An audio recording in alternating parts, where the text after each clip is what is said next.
Hello, everyone. Welcome. Thank you so much for joining us today. Welcome to Power Skills.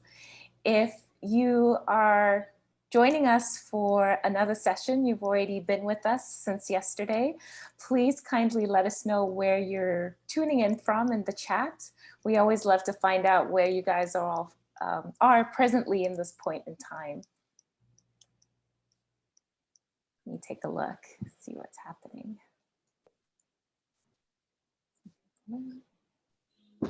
Snowy Montreal. It is coming down out there, huh? Laval, welcome. Hi, Angela. Toronto. Hey. Amazing. My name is Valerie Nduweni. I'm a member of the McGill School of Continuing Studies, CATS team.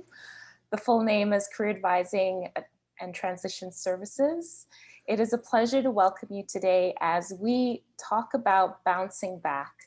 We'll be talking about reinvention and reskilling and how we can make sure that we are front runners as the world around us changes. It is my great pleasure to introduce your moderator for this session, Dr. Sue Laver, who is the academic dean for the School of Continuing Studies. You can take over, Sue. Thank you so much, Val. Hello, everybody, wherever you are. It's great to see you. We have an incredible panel of experts with us today who will have so much to tell you about bouncing back, whatever your circumstances might be right now or in the future. Again, as your moderator, you can see my name. I'm Sue Laver. I'm the Associate Dean for Academic and Faculty Affairs at the McGill School of Continuing Studies. I'm proud to work with such a great team.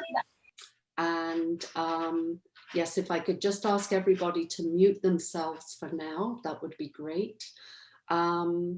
And I'm delighted to be colleagues with Valerie and Alejandro and Phil and Meaghan.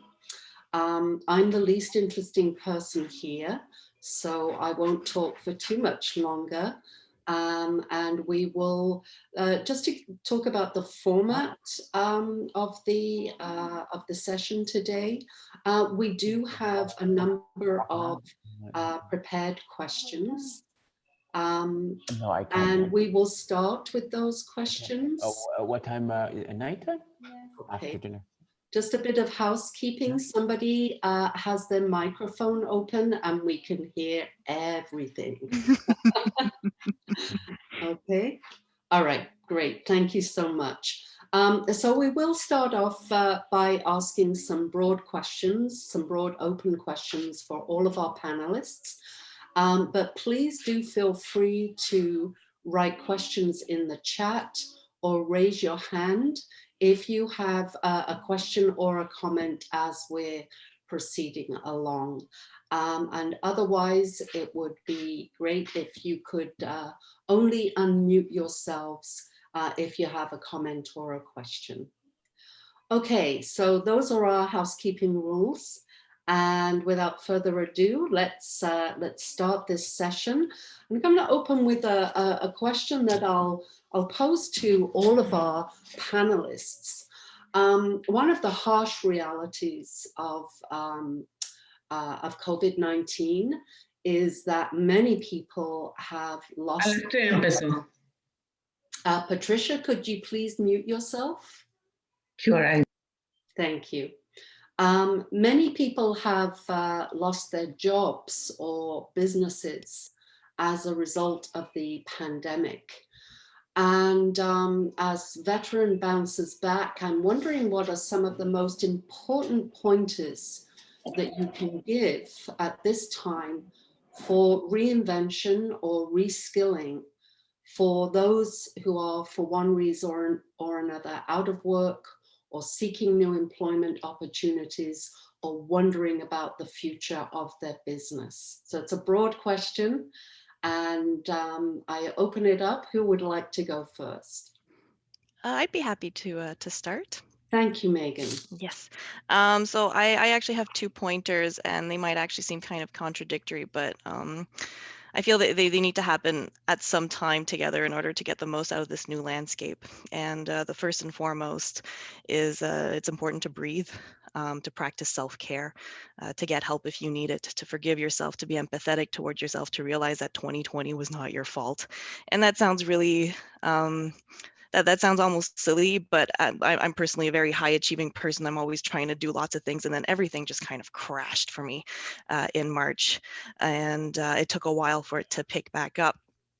And before I could do absolutely anything, I had to take care of myself and my family. And even though that's already a year ago, the situation does remain volatile. Even when you think you have a handle on things, hey, there's a new curveball. There's a case at daycare, at school, at work. Someone gets sick that you have to take care of. There's a curfew. And again, none of that is your fault. You're doing the best that you can. And even though you're surrounded by brave faces everywhere, it doesn't mean that everything's rosy. And then the second thing that needs to happen is, and this is where it kind of sounds contradictory, but you have to be responsive to what's going on. You have to be flexible with certain things, and you have to act. It's all very good to have a business model that works for you and your firm. But as I think Philip's going to touch on, if you work in international tourism, 2020 is time for some creative strategizing and experimentation. So you have to be prepared to take action. And this is where the importance of breathing comes in. If you're not breathing while you're trying to be responsive, you're essentially just flailing around. You need to find a way to stay anchored while everything's going on. So yes, breathe.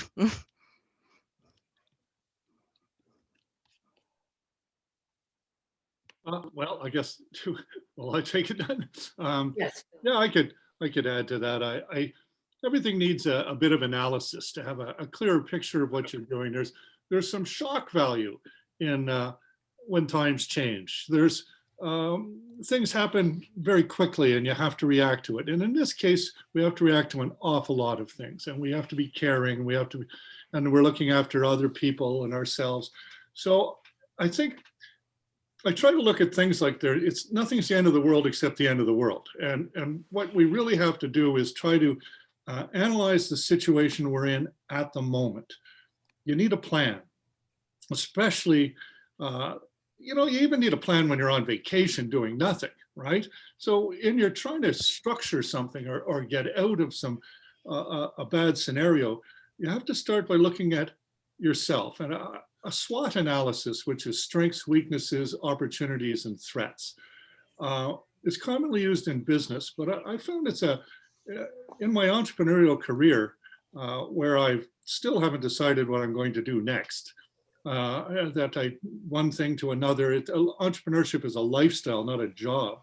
And I have to reevaluate myself regularly. What are my strengths? What are the weaknesses? What opportunities do I see here? And what are the threats? How long do I want to be in something? What's my goal? How am I going to get there? And it's easy to just say, well, my goal at the moment is money because we got to feed the kids. But there's a lot of things to look at on the strengths and weaknesses, where we can look at associations we may make with people, that we're not in this alone. We know a lot of people are trying to get out from under it. Thinking out loud with people is a very important aspect to developing ideas. There are no entrepreneurial monks, Well, that's not true. There's some guys who make cheese in Oka. They're the only ones. That's it. You've got to be willing to think out loud in front of people. How are we going to solve this? And look at the broad equation. Now, people always say, you meet in the middle, and I've never been there. But you look at both ends of the equation about, okay, we could lie down in a fetal position on the floor. Okay, let's start there. That's not a good plan. Let's look at the other end where, we're going to win the lottery. Well, that's probably not going to be a good plan either. So what are we going to do? How long do we want to be in business? Where do we see opportunities for us to be in something for a while? You don't have to be in something forever. Turn something around in our lives. And what resources do we need to add to ourselves to do that? Most people have more skill sets than they're aware of. But to put them together in an orchestrated plan really clears the head, and it opens up all kinds of other opportunities. We don't know what we don't know. So if you, by starting to investigate things, writing things down, pencil and paper, leave them around the house, wander around, start thinking and writing things down what your opportunities are, and things become clearer and more options come to light. It's that self-reflection that helps, at least initially. And that's my initial comment, not a solution.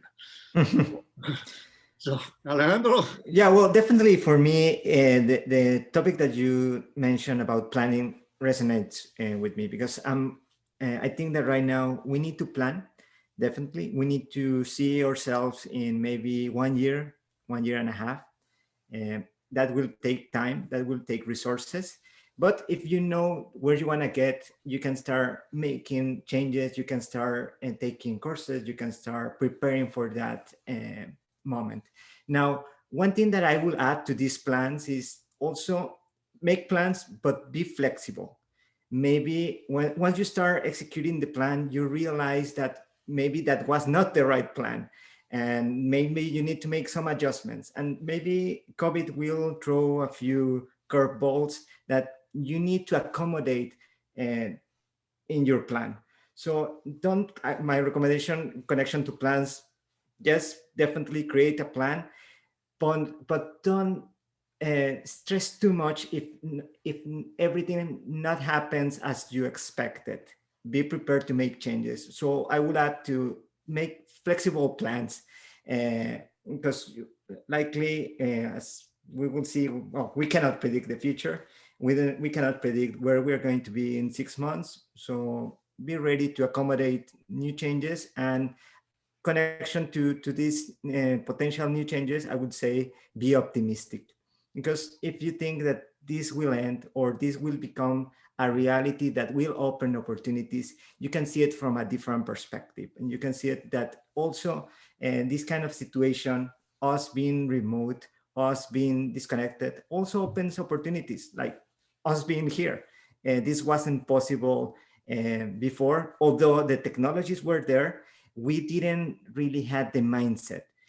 I think the change in the mindset, the change in our paradigms is going to be important now moving to the next stage. If I could add just one other thing to that, if I may, I would like the participants to understand that my point of view is from an entrepreneurial point of view. I've been an entrepreneur all my life. There are people that have lost their jobs that would still like to get jobs working for other people in different companies or that. And so my angle of this discussion is towards entrepreneurship and starting something new and managing your own risks. And I agree 100% with Alejandro. No plan survives first engagement. Everything has to be flexible, but you have to have that plan. People who say, I don't need a plan, I got it all up here. Well, that's problematic. I tell students, they come into class and says 60% of people who start this kind of business fail, 40%. They're not talking about you. They're talking about people who say, I don't need a plan. I don't need to gather information. I know everything. And they become statistics. You need not be a statistic. And you wouldn't believe how much support is available for you in your journey, in what you're trying to plan. And perhaps we'll touch on that a little more later. Thank you. And if I can touch on another point you made earlier about making connections with other people, it's always important to have that connection, to have that network, but you can't find out about all these incredible new opportunities that are arising if you're not talking to people, if you're not engaging with people on a meaningful level. It's so important to not only break isolation, but to grow that network to find out what these opportunities are. Yeah, I agree with you, Meaghan. Your network is a very valuable resource. Thank you all very much. I was taking notes during your responses, and there are some very, very important points and overlaps that hopefully we'll have some time to come back to. Just to zoom in a little bit, as it were, Of course, none of us has a crystal ball. We're not sure what, to use Meaghan's phrase, the new landscape will look like, let alone the new normal. But do you have any sense in your particular fields or your domains of expertise of what you think the new normal might look like in terms of high demand skills and competencies?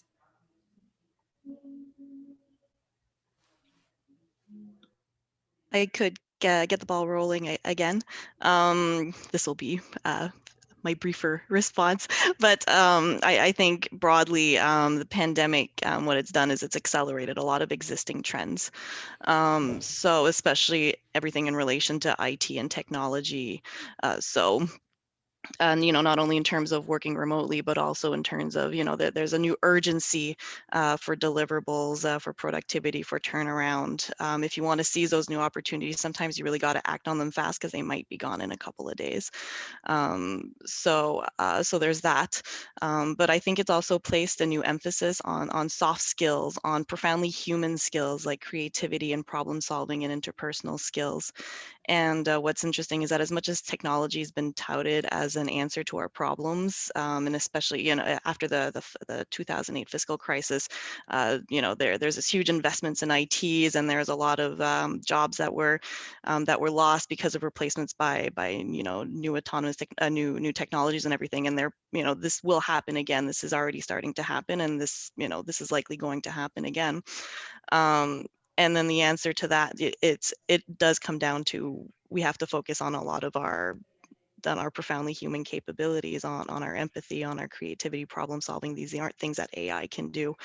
These are things that only we can do. So it's important to focus on those as well.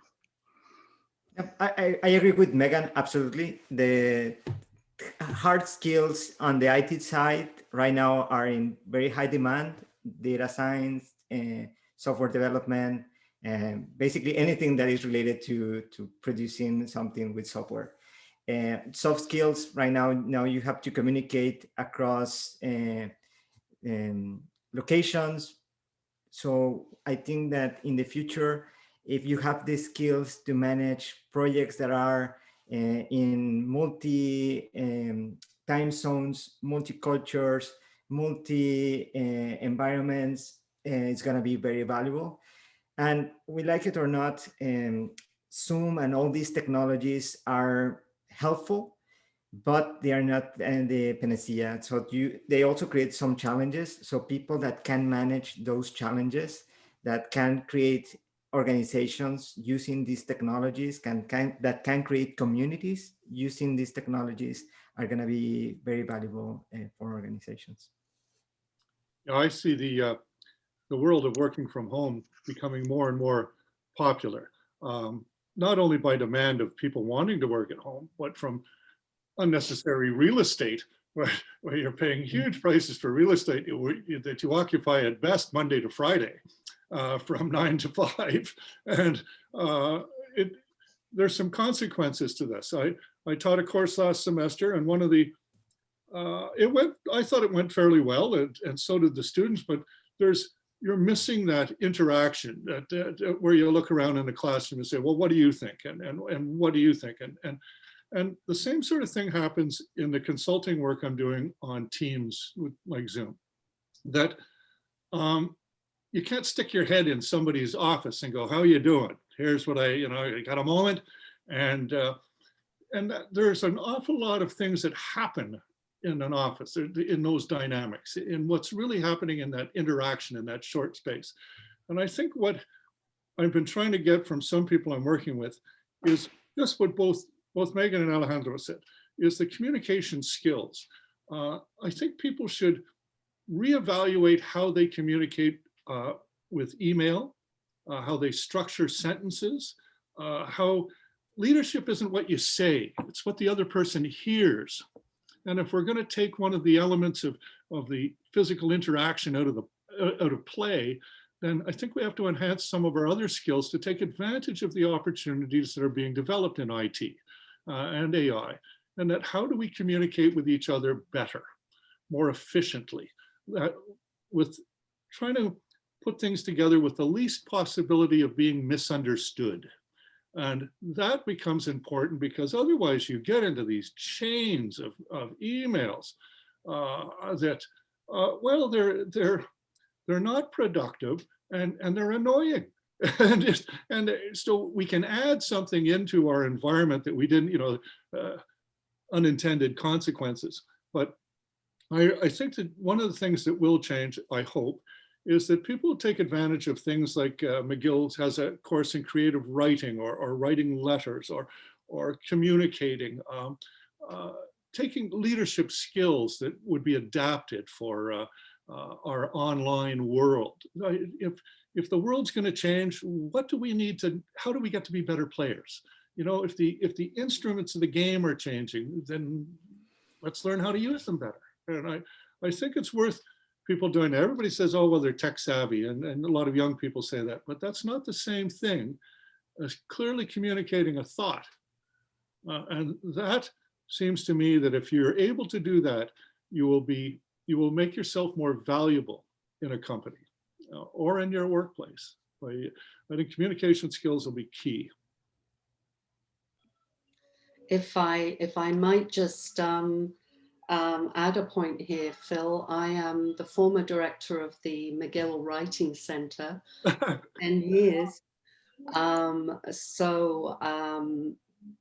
couldn't agree more. I think, communication skills have always been key, not only to academic success, but to professional success as well. And I think, one of the things that COVID has done, and I think you're all saying this, is it's really shone a spotlight on the importance of communication. Some people point out, of course, that they have more communication and they see people more often than they did before COVID, because we are forced now to communicate in this way. Of course, on the downside, there are those endless emails. And I think one of the things to do is at a certain point, and I've become very good at this myself, of saying, okay, we need to get in a room. At some point, you need to try to simulate as much as you can that space in which you can brainstorm together or have spontaneous conversations. So I'm very happy to hear you say all of that, all of you. Actually, another one that I've seen is much more important this year and this last year has been teamwork. I've been on both sides of the screen, both teaching and being a student, and it was when you're learning remotely, when you're teaching remotely, when you're able to create situations where people can work together in a closer dynamic and bring something new to the table because of that dynamic, it kind of lets you tap into those informal situations that you might get at the office or in the classroom, and it does bring a bit of that element that we're all missing back, that creativity, that human connection. And the classes that I've had that have not had any opportunities for teamwork, I was not able to meet my peers. The ones that I have been able to do teamwork, it just made an incredible difference in the class dynamic and in the learnings and in the just everything that came out of it. Yeah, something that I will add in connection to teamwork and leadership is negotiation skills. And that is something that sometimes people get as far as possible because they see it as something that is very aggressive. And yeah, there is, you can do a very aggressive negotiation. But if you know how to negotiate in a better way, without being aggressive, without pushing the other person, it can help you to get what you want or what you think is best. So I think one skill that is sometimes not considered as I think it should be is everything related to how we negotiate, and we're negotiating every day with our partner, with our students, with our significant other. So I think it's another important skill that we can develop. I agree 100%, Alejandro. we're doing this, negotiation is so that both parties are pleased with the outcome, right? So that it's not one-sided, and that I think that's a really important thing. I try to press students to take a course in sales. You know, the Faculty of Management didn't have a course in sales, and we got one at CSC, but it's, you know, you're selling yourself, a product, something else, and why salesmen make so much money is it's hard to do. You know, it's a tactical assault. You have an end goal that you wish to attain, and how are you going to go about doing that so that both parties are happy? That negotiation scenario, I think it's in anybody's best interest to take a course in sales. Yeah, absolutely. And the beauty of knowing how to negotiate is that you can achieve situations where you get a win-win situation, where it's not win-lose situation, which is the typical frame and mindset when you are entering into a negotiation. If you know how a negotiation works, what are the principles that you can consider, what are different frameworks that you can follow, it really changes your mindset.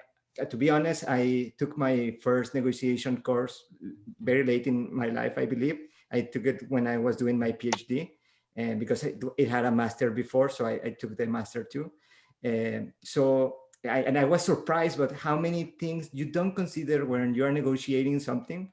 And that something can be as simple as, again, where do you want to go for dinner, up to whatever you can imagine, salaries, buying something, a company, and negotiating agreements, etc. So that is something that I will really encourage everyone to learn as much as possible. And there are simple rules, simple mindsets that you can try to follow, and will definitely improve the outcomes of everything you do. I'm glad you learned that at school. I learned it the hard way. I did it the MBA way, where they said, take all the nickels off the table, take all the nickels off the table. And I cut a deal with the National Research Council to get a lens built, and I had to go. I thought, oh, I was in my 20s, and I thought, oh, look what I've done. I've taken all the nickels, and I had to go back with my head hung because I'd left them no room to say, hey, McCully, I can redesign that lens this way, or, oh, gee, you're in a hurry, or, you know, it was just bad thinking, and I had to go back and actually negotiate so that both parties wound up pleased to do the work. And yeah, that's a good thought. You can save yourself a lot of grief if you take a course like that. Good point, Alejandro.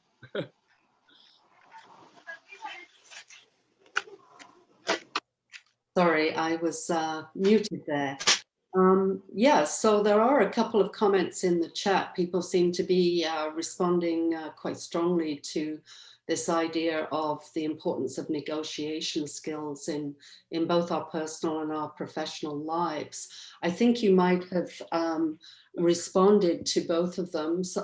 Demi asks, what are some strategies for us to improve negotiation skills?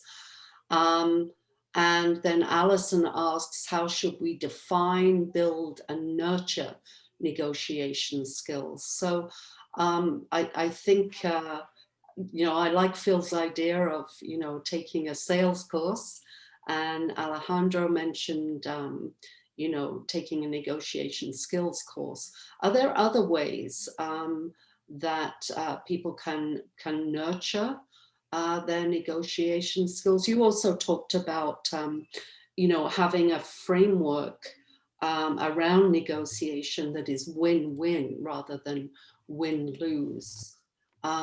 Is there anything else any of you would like to add in response to either of those questions? I think you might have answered both, but I'll add one. Toastmasters is just fantastic. It is the reason I am not crying right now. And they also, they just teach you how to speak with a lot more confidence with you know, speak with your goals in mind, and just as a foundational thing, fundamental thing, Toastmasters is absolutely fantastic. And yes. They have this similar one of Toastmasters in Scotland. It's called Kissing with Confidence. Oh my God, I love the Scottish.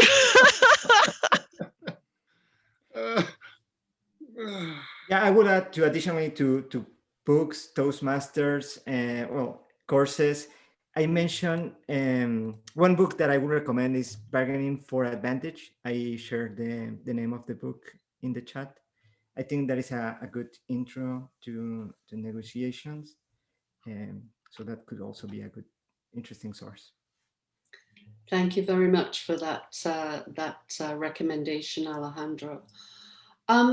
Okay, so I'm going to throw a question to Meaghan, but obviously Phil and Alejandro, please feel free to jump in. You've described yourself in your bio as having a closet full of hats and wearing them all with gusto, with energy and conviction. You've also described disruption as an opportunity for exciting change, at least in the language industry. How might gusto and viewing change as exciting and being optimistic, this is a word that came up earlier, factor into our ability to reinvent or reskill ourselves? How are they important to that process? Yeah, I've actually given optimism, the role of optimism, a lot of thought in this last year because, you know, my status quo is I am probably the most optimistic person you'll ever meet. I am that annoying, eager beaver who throws herself in absolutely everything. And I keep telling people I don't do anything unless it's fun, but I think everything is fun. So, and 2020 was tough, guys. It was a tough year, man. My optimism took a hit, and I'm not sure anymore it's a question of optimism, but more of a sense of having a strong sense of self-efficacy. You have to trust yourself to be able to, you have to trust yourself, have faith in yourself, have faith in others. Yes, you need some optimism. If you think the only thing that's waiting for you on the other side of the apocalypse is more doom and gloom, then why get up in the morning?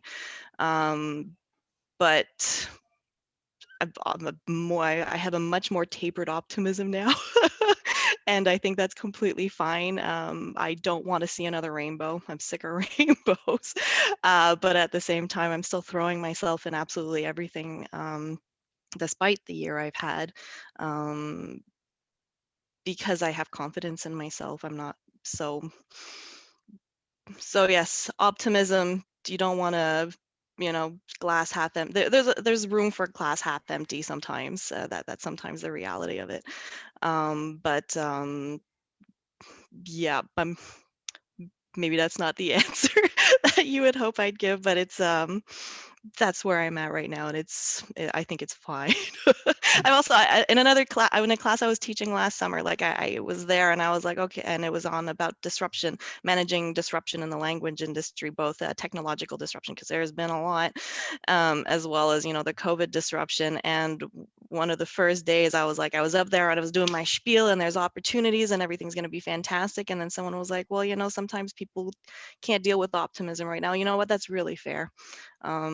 I'm much more careful about shoving my optimism down people's throats now because it's a tough situation and people are in tough times, and I think it's important to acknowledge that. But I guess to kind of circle back on a more positive note, it's you need to see the light at the end of the tunnel, and optimism does kind of help you get there.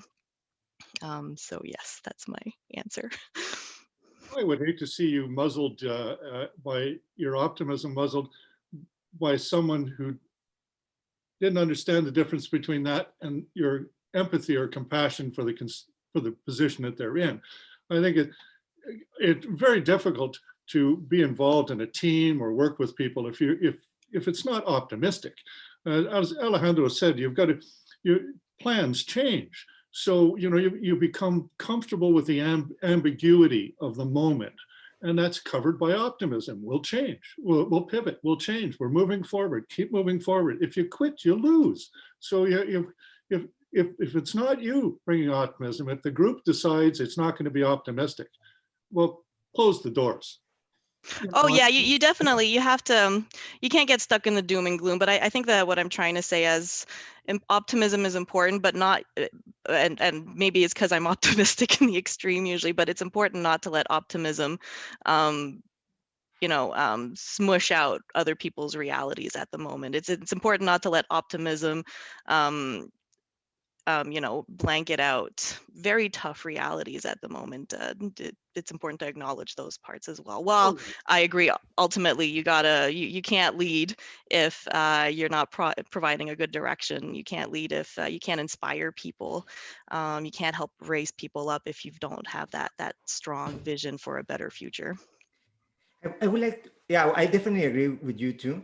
But I would like to connect your Meaghan's idea of optimism with Philip's idea of entrepreneurship or starting a business, which is a topic that I am also very passionate about.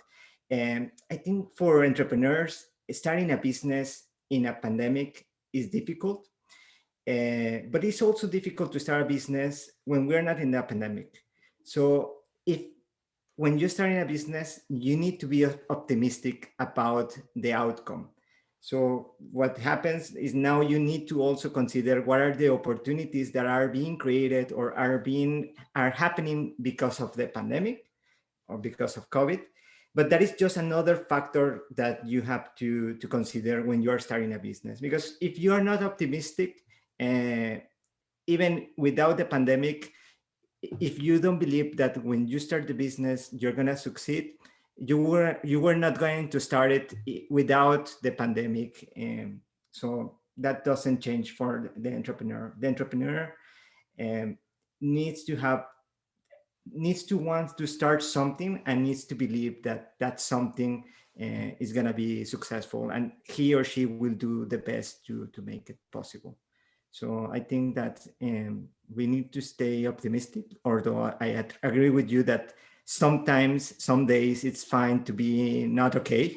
And sometimes you can have your ups and downs, but I think that after we made a lot of progress with the vaccine, so this reality will change in maybe 1 year. So we will go to a new normality, and that will create opportunities if we are willing to be open to take advantage of those opportunities. Yeah, was it Henry Ford who said, if you believe you can, or if you believe you cannot, you're both right? Yeah, I think so. Yeah, I have heard that phrase before. In starting a business, it was going to be the same with or without the pandemic. Just the conditions are different, but again, it opens opportunities for people that are willing to take the necessary risks. Because ultimately, if you don't believe in yourself, you're just not going to try. Whereas if you do believe in yourself and in your vision, you will try, and that's such a key part of that. You have to believe. And it has nothing to do with being unrealistic. I would never give anybody false praise, and I would never provide that unrealistic attitude to myself. I know what my weaknesses are, so I work with people who have those strengths, and so we can match things up. But you have to have a confidence that you can think, that you can resolve problems, that you can make a difference, and that you can keep moving forward. And I think people get that feeling when they have a good plan, when they see that they don't have to know everything. You know, if you're going in to raise money, for example, your investor doesn't want you to know everything. They want you to be educable, to say, good idea. I'll find out about that. I'll learn this. I'll do this. I think that, I don't know how you get that into people. I think that you can knock self-confidence out of people, but I'm not sure how you build it in people in an environment, except through education and the confidence that brings people, that compared to peers, they understand what they're doing. You need to build on small wins. If you're really down, you need to build on small wins, and then eventually you just get to a place where you can do something, take some bigger bites. Yeah, I like your idea of small wins. Sometimes starting small is the best approach. Just making the phone call, receiving feedback, that's small win. Yeah. Agreed. You got to want to play. Yeah, yeah, absolutely. And in connection to opportunities, well, before the pandemic, maybe there were not enough people that would like to join your venture, but now because people are more willing to change jobs, maybe they need to find something to do with their life. Maybe it's easier to get a founding team that it wasn't as easy before. So I think sometimes we just need to find this optimistic point of view to frame the problem in a different way. Agreed. Would any of you say, and perhaps I'm putting this in the wrong terms, that starting a new venture, becoming an entrepreneur, is something that more people might want to explore, given, again, the pandemic has been quite devastating economically for individuals, communities, countries. Is entrepreneurship likely, you think, to become a more viable option or a more attractive option for more people once the pandemic is finally under control?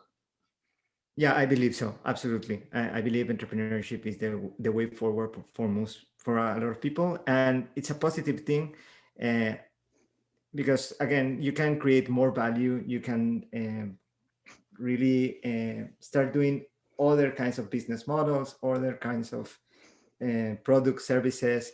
So I think, and I expect that will happen. In times of crisis, it not only brings incredible clarity to what's actually important to you, but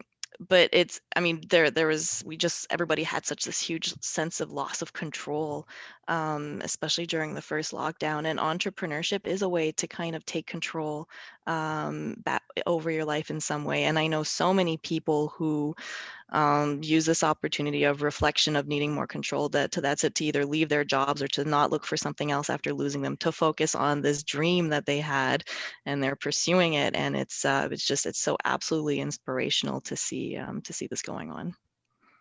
Yes, our economies run on entrepreneurship. More than half of Canadians work for companies with fewer than 50 employees. Half of entrepreneurs are women. The opportunities are there. You can be the best employee in the world, and your company gets bought out tomorrow and you're out of a job. Your company can wind up doing something unethical, and you have to make a decision whether you will leave or not. And there's many corporate examples of that. I tell entrepreneurs, I would say they should do something about this. Entrepreneurs should have t-shirts, "We are they." It is our opportunity to live the way we wish to live, and to have a culture that we have 207 employees in our Ice Factor group. And Drucker had a saying, he said, the management guru said, "Culture eats strategy for breakfast." And it was, the scenario of it is launching something in a certain structure that everybody's moving forward. You have to build a culture. If you don't, the company will build its own, and you don't want that to happen. In the best of times, it's not a good idea to launch a bad idea. There has never been a shortage of money for investment into ideas, never, even in the worst of times. The shortage has been good ideas, well presented and well planned. If you've got that, then you play. You get the money, you play. And it's an honor game. You don't quit as soon as you get uncomfortable. People don't invest in companies. They invest in people. They invest in that individual, that entrepreneur. And that's what you have to do. That's where the sales course comes in, where your comments about ethics in AI, honor is not an historical discussion. It is part of the way we choose to live. And if you want to start a business, and you have to take advantage of the ground things that people know, you can decide in a few moments of meeting someone whether you think they're ethical or not. It's incredible how quickly we can judge people about, do we think they're for real, or not. And if we, in hard times, if you're ethical, you're playing hard, you're honest about things, you're telling people, here's the way we're structuring this business, you can get associates, you can look at putting a group of people, friends together and say, let's look for a business that's undermanaged. We'll buy it because it's at times like this, you can buy companies for, we bought Snow Factor at the indoor ski slope. It was losing $400,000 to £700,000 a year. You don't pay a lot of money to buy a company like that. What we brought was skill sets for management to turn it around in 18 months to break even. So you can do these things. The opportunities are always been there. Maybe this COVID is what pushes people over the line and says, well, I do want to look after myself. I love this idea. Maybe I can make a living out of this. And being an entrepreneur doesn't mean you have to do it for the rest of your life. You do something. I have patents in electro-optics. We sold that business and moved on, did something else. I didn't want to spend the rest of my life in one thing. The optimism that we were speaking about translates into the plans that we are speaking about that are variable and flexible. And then you put hard work together and you're in business. There are so many people to support you in this. The government has hordes of people, hordes of them, sitting around in different groups and that, trying to help people launch and start businesses. And all you've got to do is phone them. There is so much support, and people don't realize that. One of the exercises I have my students do is a cold call. I make them go out in groups, and they, okay, you go out, you're grad students. Don't come to class Tuesday night. Your team goes out in the street, go to, not a cold call. I mean, you don't know these people from Adam, and you go into that business and ask to speak to the manager and start asking them questions about their business. When did you start this? What was the genesis? How did you raise the money? Do you have employed? People will talk your face off, and my students always go, oh, well, there's secrets in business. Well, there's a secret formula now and then, but that's about it. You get a room full of marketing people, they're not going to tell you about their secret because everybody's fighting for the next job upstairs. You get a room full of entrepreneurs and they'll tell you, geez, I dodged a bullet. You wouldn't believe the stupid thing I did and I got away with it. It's a lifestyle, and people are happy. You want to start a business just like that one? Go in and talk to that guy. Excuse me, I love your business. I want one just like it, not across the street from you, but I want one just like it. And they'll tell you, as would anyone. And that's not it. My students won't believe it until I send them out. They all come back with a little report and they go, wow, you can ask people anything. Yeah, fine. Look at what you want to do and go and ask people. Write down questions. The guy with the most questions wins. Answers are easy to get. Questions are the tough part. What questions should I be asking? And I think you can get comfortable launching a business in the worst of times. People still have needs. People still have wants. People still have cash that is moving. We have to be more creative how we do things, but the opportunities are there. At the moment, our restrictions are very personal. That's all it is. It's personal restrictions. We're getting around it with Zoom and things like this. So it's the optimism that Meaghan was talking about, that we don't let things build on that and wind up the labors of Sisyphus. It's just move forward, start something, get moving, and you'll see the opportunity develop. The difference between philosophy and entrepreneurship is action. Get up and do it. That's the deal. And once you start, you're in business. Now, how do I do this properly? Well, maybe I'll get some counsel. And that's what you do. And you make mistakes. You don't think you're going to make mistakes? Theology department's dying to meet you. Wander over.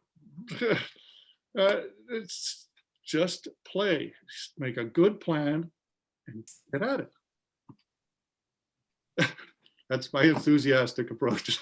No, I totally agree with you. I definitely believe that entrepreneurship is a good way forward considering the pandemic. And it's also even a good way becoming an entrepreneur, which is someone that can detect these opportunities and be able to introduce them in existing companies. So I love the two sides of entrepreneurship. You can see it from the perspective of starting a complete new business, or even if you're already working for a company, becoming someone that is willing to ask those questions, execute those plans, and be able to change the status quo or the current systems or policies of the organizations. Yeah, there's been a lot of shift in workplaces, like you said, for intrapreneurs, and just everything's, you introduce this instability, and then suddenly there's this huge there's this huge tolerance or even desire for trial and error, and those people willing to seize those spaces and engage in trial and error and do it successfully. I mean, I know so many people who have gotten promotions years earlier because of this situation, because they were able to you know, to seize this opportunity to show what they had. Yeah, and the best thing is that you're using the company's resources to try Yeah. your projects and your ideas. So it has its advantages to become an entrepreneur. Which is an entirely different skill set. The funny thing is I've done some consulting in this with Domtar and other larger companies where they, to run a big company is entirely different skill sets than running a small business. And because you can run a big business doesn't mean you can run a small one. And when people see the difference in that entrepreneurship, that entrepreneurship when you begin your business is just a tad off insanity, right? And then you get to that management stage where you have to transition, and that's companies become in a lot of danger at that junction where they have to turn to a more managerial style. But it's that entrepreneurship, you can bring some very good skill sets to big corporations that way. Yeah, absolutely. I'm Sorry. Go ahead, Meaghan, please. Oh, I was self-employed until recently, but I was very active in my professional order. And when everything started happening, I was the one that was able to lead the charge to put everything online. So I would have never had an opportunity to be that front and center to so much of the action in my professional order. But yeah, and I got to use their resources, which was really cool. So yeah. There's workplaces, there's entrepreneurs, there's where you volunteer as well. Don't nix volunteering. Volunteering is just so important. Such an important place to get new skills and to kind of learn to navigate during these times. But it's also, again, personal experience here, but it's been a really great time to go back to school. I started doing my PhD because of COVID, and it's something that I thought I would do as a retirement plan or something, and then suddenly the stars aligned in an apocalyptic way, and I seized that opportunity, and that's why I'm doing my PhD right now. Excellent. Thank you all so much for those comments. I'm going to dive in and pick up on actually Meaghan's last comment, but it's something that has been alluded to throughout the panel so far. There's a couple of questions here that I'll sort of add to the mix in the chat. What advice would you give to someone who wants to rebuild their entire skill set and change themselves? And then another question, if you lost your vision and now you cannot determine your goals, what are the steps you take to regain your self-orientation?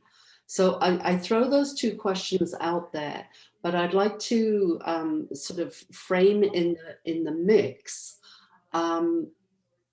You're all lecturers, you're all instructors, and Meaghan, you're both a student and an instructor right now. So in the context of what we've been discussing today, what would you say is the importance, the value of continuing education in the framework of bouncing back, of reinventing yourself, of discovering a new vision or a new skill set? That's my very long-winded question. I obviously am a strong, I love education. It's one of the reasons I went back to school, but it's, I have trouble sometimes. I'm not going to be the one to necessarily teach myself something. I need someone to guide me through learnings, or I need to roll up my sleeves and kind of dig into it by myself. I'm not, that sounds contradictory again. That's not, anyway, I'll move on past that, but just the context is changing so quickly. Technology trends are accelerating so rapidly, and continuing education, I feel, is such a critical tool to get through that. And especially with everything, you know, that's one of the perks. I mean, everybody's saying it's not the same as being online, but you know what? Online education makes it so much more accessible, so much easier to fit into, not easier in terms of content, but easier to fit inside your schedule, into your life. So it's you know, with, you know, life kind of on pause in yes and no, but with things slowing down in some ways and accelerating in other ways, for me, going back to school during the pandemic has been an amazing decision, and it just continues to be reaffirmed through various things. Yeah, I would like to add, well, right now there is almost an unlimited amount of information out there on the internet. So if you want to learn something, you could start reading on the whatever website you prefer, Wikipedia, or any other provider of information. Now, the advantage of taking a course is that someone else who is an expert in the field spend a lot of time designing the best experience to learn that topic. He or she serves as a guide and for you to acquire the skill or the knowledge that you are interested on. So definitely, sometimes I feel that you work as a curator, you work as someone that can help you decide what is important and what is not based on years of experience. So you can focus on the important stuff and not waste time, because you could spend your whole life just reading Wikipedia, but that won't take you really far. So, or it will take you a lot of time. And one advantage that I see is that it's like an accelerator, where in maybe 6-10 weeks you are able to make the a change. For example, we have one in one of our programs. I'm involved in two or three programs. One is called Data Science and Machine Learning, and the other one is Data Analytics for Business. And one student, after taking one course, was able to change his career because of that course. Of course, he had some experience related, but the course was the accelerator that really made him make the jump to the position that he wanted. And he even stopped taking the program because he made the change with just one course. That is an exception, but it can happen. So I see courses as a way of accelerating the change. If you want to change careers, or if you feel you're getting stuck and you want to explore other directions, it could be a good way. And courses are also a great way to start your network in that particular area, especially if you're just turning the page into a completely new universe. Suddenly you're in a room full of people with the exact same interests as you, with established networks where you want to go. So if you interact with those people, and there's lots of ways to interact online, as we know now. Yeah, absolutely. Then, I totally agree with you. And you mentioned network earlier in the session, so that is how you build your network. Yeah, and so, use every opportunity to build your network. It's so yeah, I love your idea. I was in full-time faculty and management for years, and I just love the School of Continuing Studies. The people that go there want something. They have a want, and they have expectations, and I don't call them students, I call them clients, because I think they have defined needs. And I think that if you wanted to look at, you know, we give people a world class education. 50% of the Fortune 500 companies are run by engineers with MBAs. They can talk science, they can talk money. And so it doesn't matter what your skill set is, you get a world-class education from McGill, you have to go out into the money world. You know, we tried to push this with Faculty of Engineering and that, but the structure was different. School of Continuing Studies has a different freedom and allows people to take courses. If you went and took Dr. Salmasi's International Business course, how can you enhance your resume? Well, I'm a scientist, I'm a chemist, I'm a poet, but I took a course in international business. That enhances things. I took a course in corporate finance. Now, I've dealt with a lot of people over the years where you're sitting in a budgetary meeting and people, oh yeah, I understand. And they don't know how to read fundamental financial statements. Those are for the accountants to take care of, you can learn in one course, 20 minutes or buy a book, how to interpret financial statements and be more functional in budget meetings and be more useful, be more confident about how interpreting financial data is presented to you. I think the school offers an opportunity to differentiate yourself from others. People say, well, gee, if I got a certificate, it'll take me 3 years. You know how old I'll be in 3 years? Well, how old will you be in 3 years if you don't take the course? You've got to look at things and say, well, this will enhance my position. This will help me understand. I can talk to, I'm not an accountant, but I can talk to my accountant. I'm not a lawyer, but I can talk to my lawyer. Take a civil law course through continuing studies. Take some finance courses, some courses so that you can be confident in additional skill sets. If you don't understand money or you can't talk money, either you're not going to take full advantage of the situation or somebody else is going to take full advantage of you. You've got to know what you're doing. And I think the school offers so many interesting courses and life skills. You just flip through the calendar. It's serendipity is an odd thing. We talk about building networks and things like that. You go and take a course, start learning things, and there's something happens in our brains when we're learning. We become it. There's so much more benefit to it than just the data we're receiving. We become better players. I think the school has a lot to offer.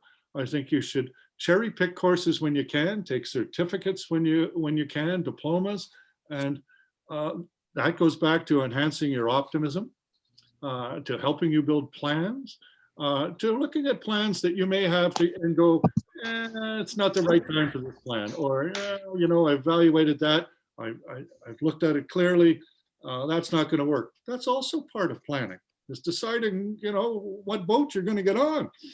And so it's I think this, talk to a student counselor, go into McGill. They have fantastic people at McGill to help out with decisions that you need to make, what's available. Oh, gee, I didn't even know they offered a course like that. Wow. Spend some time there and your optimism will grow, your comfort will grow. It's an interesting thing to do. I can't encourage you enough to continue your studies. I've taken many, many executive ed courses, and whenever I get a chance to, I take another one. I think that it's an ongoing process. And if you haven't been in school for a while, get into School of Continuing Studies. And if you've got a degree, learn about money. Yeah, it's insane the power of a class to stimulate in your brain to work differently. I took a break between degrees and I felt extremely stimulated. I was doing a lot of translation, subtitling. There was a lot of research, different field, a lot of creative wordplay, something that I really enjoy. And then I took I felt like I was a very stimulated person. And then I went to class, my first class, and it's just something, I don't know, it's different. It changes it up. It just makes you think in a different way. And it's just absolutely fantastic. And another great perk that you'll find it at the School of Continuing Studies. I can't there's not many situations where you will find this particular dynamic where you're not only you're joined together with people for your common interest, but you're also so very different from different professions, from different times in your life, and that's also incredibly stimulating. The class I did last summer, I did a case, I wrote a case, and the students had to solve it in teams, and it was so cool to see. And it was for the translation certificate, translation. Oh, you're doing words. Well, yeah, no, we were solving a business case involving an organization having trouble, a translation organization having trouble navigate this time. And then it was so cool seeing everybody's particular background, from finance, from there was an ambassador in there, just everybody from different backgrounds bring different keys to this case together. And I've never been in an environment where you had that sort of, you could just draw on everybody's best, the best that everybody has to offer, and have such a variety of things to offer and come together in one place. And that's continuing studies does that for you. Yeah, I totally agree. One thing that I would add is that it's not only the network, the community, the knowledge, you also have access to a huge array of services and resources that maybe you didn't even consider before taking a course. For example, for me, one that is super valuable is the McGill library. Yeah. I love spending time searching for articles, books, and you have everything available for you when you take a course at the School of Continuing Studies. So you have access to these kinds of events, and you have services in connection to job positions, transitions. So wow, for me, that is also something to consider. The huge additional resources that are available for you. Oh, and resources are good to have right now. Yeah, absolutely. Alejandro makes a great point there. The library, the people there are always been. Oh, I'm not getting paid for an advertisement. I just think it is a reality. The school provides, and the people there are very helpful. They want you to succeed, and that's why they're there. That's so. Take advantage of all the things that are there. Get involved. The resources are good, and there are people in faculties that help you look at job transitions as well. What do you want to do? What's the next step? What more should you be doing? You don't have to figure this all out on your own. And you're in with a group of really interesting academic people, and many have life experiences outside of faculty as well. So it's a great group. Go and do it. Register for some courses. Well, thank you very much for that plug, Phil. But yes, again, I guess I have a bit of a conflict of interest here, but just to reiterate some of those points, I mean, the very event that we're having right now, the Career Advising and Transition Services Power Skills Summit, I think is emblematic in many ways of the mindset of the school, that it is both, academically rigorous, but it's at one and the same time both academic and professional education, and academic and professional services. One of the things I'd like to pick up on is, I think all of you have said this, but Phil for sure, that you don't necessarily want to be doing the job that you're doing or running the business that you've developed for your entire life. And so with that mindset towards our professional careers, that matches very well, again, I think, with the idea of continuing education, because it is about lifelong learning. And I think that is another differentiator of continuing studies in general. There's this recognition that we're not necessarily going to be able to have jobs for life or companies for life, nor do we necessarily even want them. I think the comments about education the power of education to help us re-envision and reskill are of course very timely, but I think they're true always as well. They're just that much more acute now. Before I forget, I do want to say that there's a request from someone, from Andrea or Andrea, I'm sorry if I'm getting the name wrong, asking for some recommendations, just a couple of recommendations, a book or a resource on entrepreneurship. Is there anything that any of you would recommend? I'm sure, again, there's a whole library of books and articles and resources on entrepreneurship, but was there, for example, is there something that you come back to time after time, or something that you have frequently recommended to students? Yes, Montreal, which is located right next to campus. I think it's primarily for 35 or 40 and under, but you have access to. Open to anybody now. Oh my gosh, that's amazing. Yeah, okay, you have to go to Yes Montreal. You get access to business coaches. So I saw a question earlier about if you lost your vision and you're not sure your goals, those business coaches will help you figure that out, work with you with that. So Yes Montreal is my go-to whenever people are looking for entrepreneurship resources. John Dobson helped found that from the Dobson Center. So. Yeah. Oh, I didn't know that. That's awesome. Yeah, and legal clinics, tax clinics, workshops, boot camps. I did a lot of it. It's fantastic. Yeah, some of the courses they offer cost as much as $2. Well, I personally paid $20 about 5 years ago, and that was my sole expenditure for that. In our group, in our entrepreneurship group, I've been asked, how come I don't use a textbook? And my answer is because my students can read. And I don't want to go through, here's chapter 1, 2, 3. Now there are all kinds of textbooks on entrepreneurship, $200. They're all the same in some ways because there's fundamentals that have to be described. There's an inexpensive one called the Portable MBA. And it's called the Portable MBA Entrepreneurship. You can buy it on Amazon for like $50.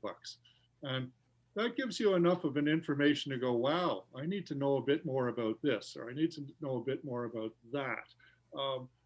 Everybody thinks they understand what negotiating is, as we started at the beginning, and clearly we have to be taught. Everybody thinks they know what marketing is. And you have to find out the concepts of why you're doing things. So we've always sort of taught our courses by mistakes we've made or witnessed or read about. And that's mostly, we describe the minefield, where you don't want to step. And then so that you don't make common errors and you can keep moving forward. So textbooks are important as a guideline.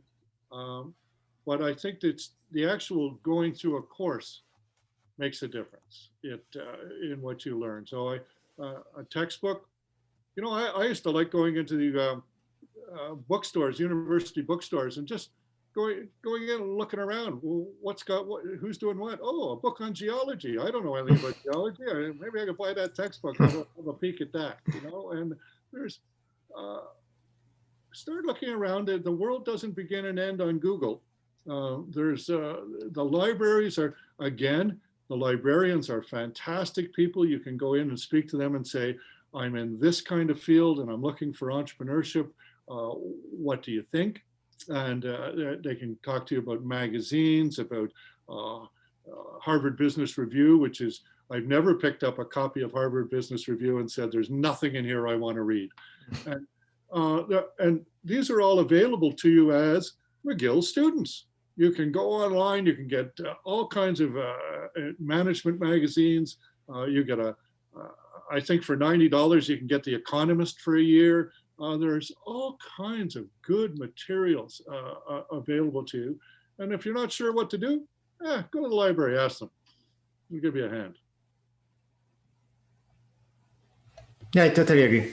Maybe, well, if one specific book that I like about the entrepreneurial process is the Lean Startup, and it's a good book. I'm Like sorry, Alejandro? the Lean Startup. Oh, yes.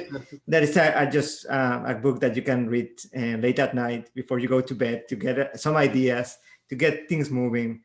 And it's more on the trying and testing and measuring. So, and you use that kind of framework to start your business. And we go back to just doing something aligned to your plan or your vision. But yeah, Harvard Business Review is always so fun to read, and it's generally very well written as well, so you don't get the sense that you're doing homework. But another fun one is HEC Revue Gestion, which is what's fun about that magazine is they're shortish articles as well, but they're very, Quebec context. So so that's sometimes fun to skim through as well.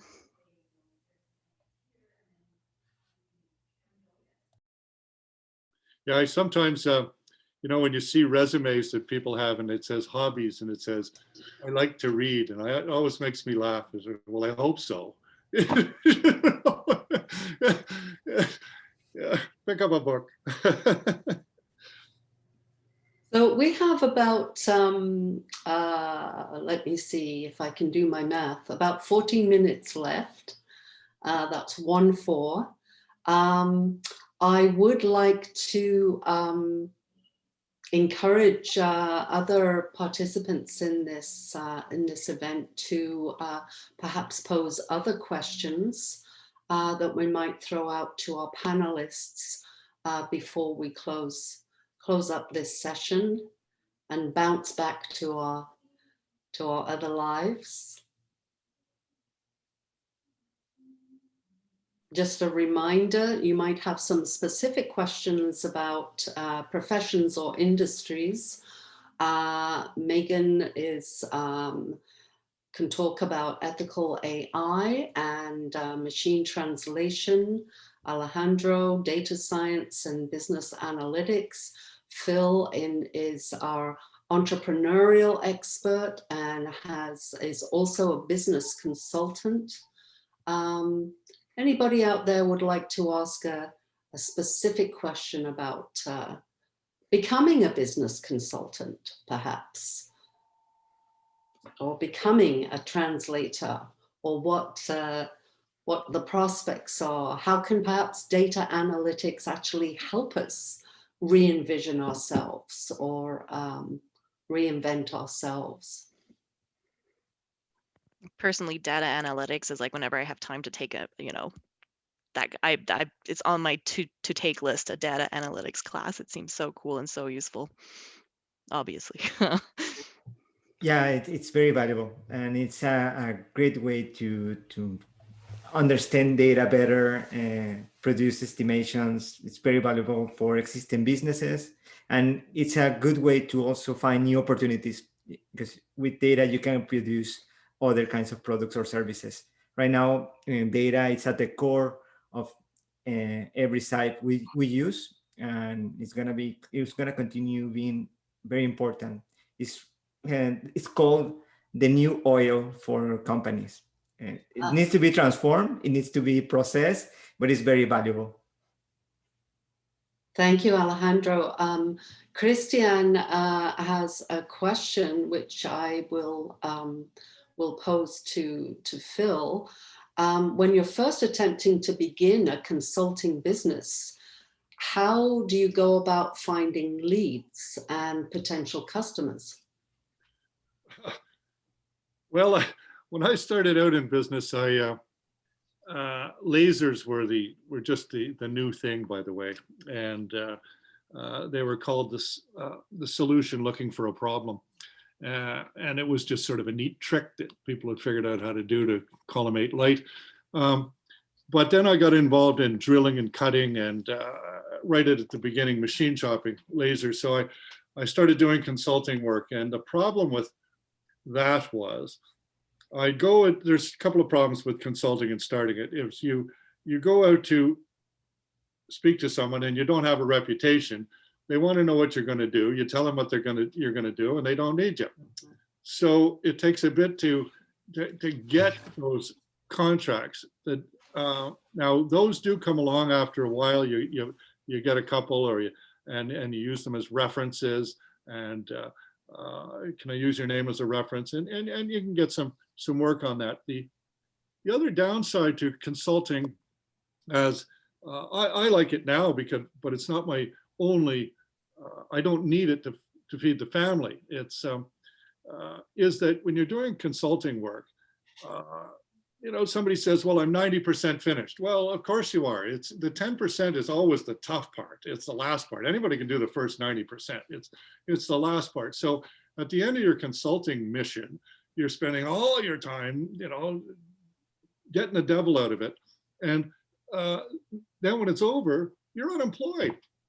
You got to go find some other work to do. And it's not like you can, okay, I'm coming to the end of the project. I'll go out and look for some other work, because that last 10% that's when you're up all night trying to meet deadlines and get things finished up and get everybody in place.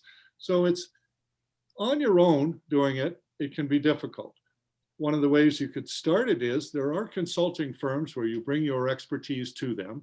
Of course, they get the lion's share of the contract, but you get experience and you get to learn how the contracts are done, what deliverables look like in that industry.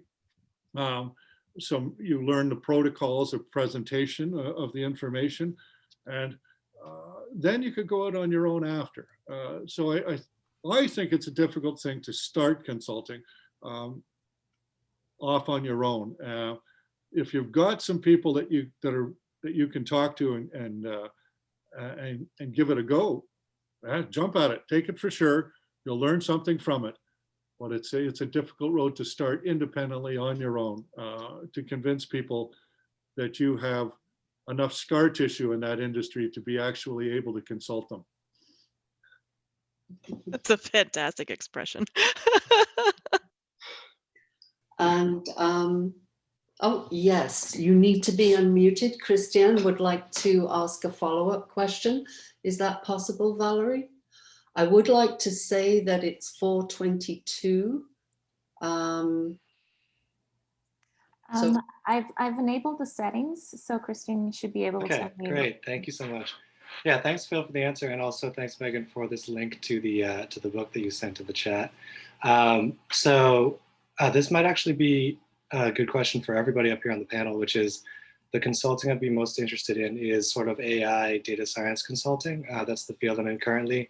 What do you think is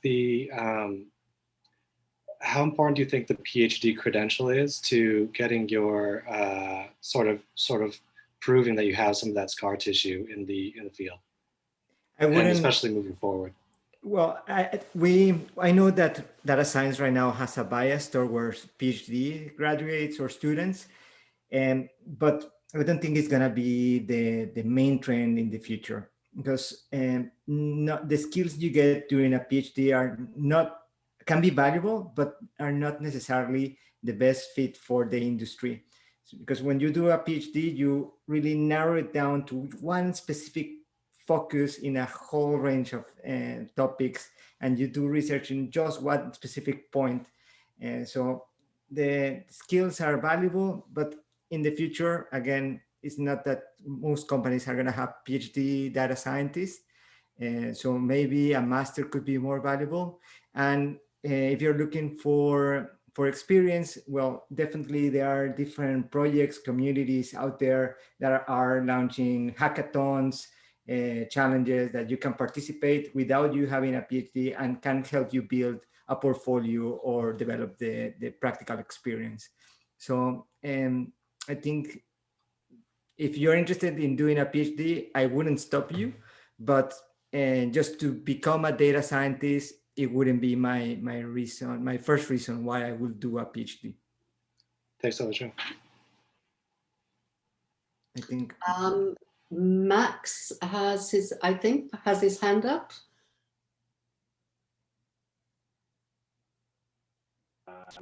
Yeah, hi everybody. I just got a kind of more than a question, is a reflection of what would be, I would say, I would imagine it would go to Alejandro as a question.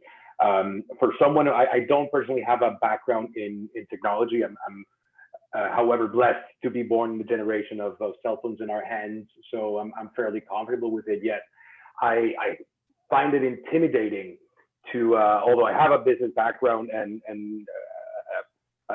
some project management and other experiences, I find it intimidating to enter the new era of high data driven jobs. Mm-hmm. I feel it kind of undervalues soft skills rather than highlighting them as a valuable resource. So what would you say would be a suitable approach for such? Sorry, I'm not even looking at the camera. What would you think would be a reasonable approach for someone who has an operations running physical operations type of background to transition into something more like technologically in the field of data today? Well, I'm sorry that I'm gonna plug in my commercial here, but at the School of Continuing Studies, we have a certificate aimed for specifically this middle point for someone that is a manager and he or she wants to move or transition into the business, into the data analytics field. It's called Data Analytics for Business. And it's a certificate that doesn't require you to know Python or any programming language. We use other tools that allow you to create the same kinds of models that you produce with Python, but with these easier to use interfaces and systems. And we touch the fundamentals of the business aspects related to analytics. We cover statistics. We cover one course on data analytics for fundamentals. There's one course on leading data science teams and projects. So that certificate really aims for someone that, again, has some experience in the industry as a marketing expert, as a project manager, and wants to move into more the analytics side of the house. At the end, you are not going to become a data scientist. You're going to be someone that is going to be managing the data science team, or it's going to be someone that is going to be the connection between the data science team and the business team. So that is the role that I would typically see someone with your profile playing. So that's awesome. What's the name of the course again? It's called Data Analytics for Business. I can share it. Okay, awesome. Thank you very much. I have a bias because I'm very involved in this program. I think it's one of the best programs if you want to transition into the industry without you having to have a very technical background. One of my points that I wanted to mention in this session is in the future, we're going to have more what are called data citizens, which are employees that are able to understand data, that are able to analyze data, and are able to use it in an efficient way in organizations. So this kind of certification helps you for that. I'm so happy to hear about that kind of initiative because that really is so important.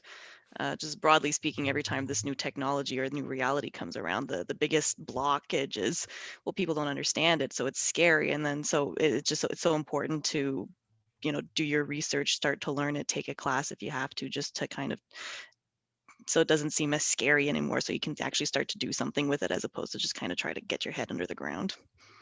So yeah. A data citizen course sounds amazing.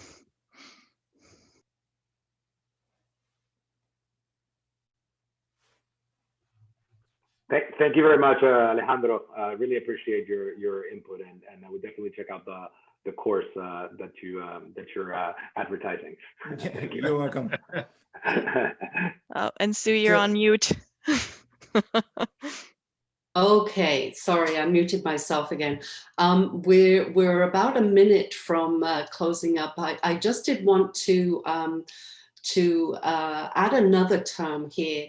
At the School of Continuing Studies, we often talk about T-shaped professionals, and that in the future, people will have an area of depth or expertise, but those soft skills that we've been talking about, they will also have those as well.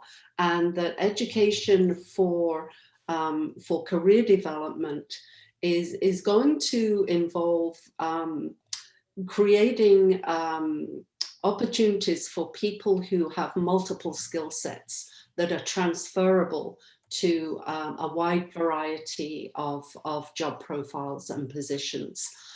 So I'm going to leave it at that. Again, so grateful to everybody here for their time. So grateful to Meaghan and Alejandro and Phil, and also for Valerie, who does the magic behind the scenes. Let's say goodbye to each other for now.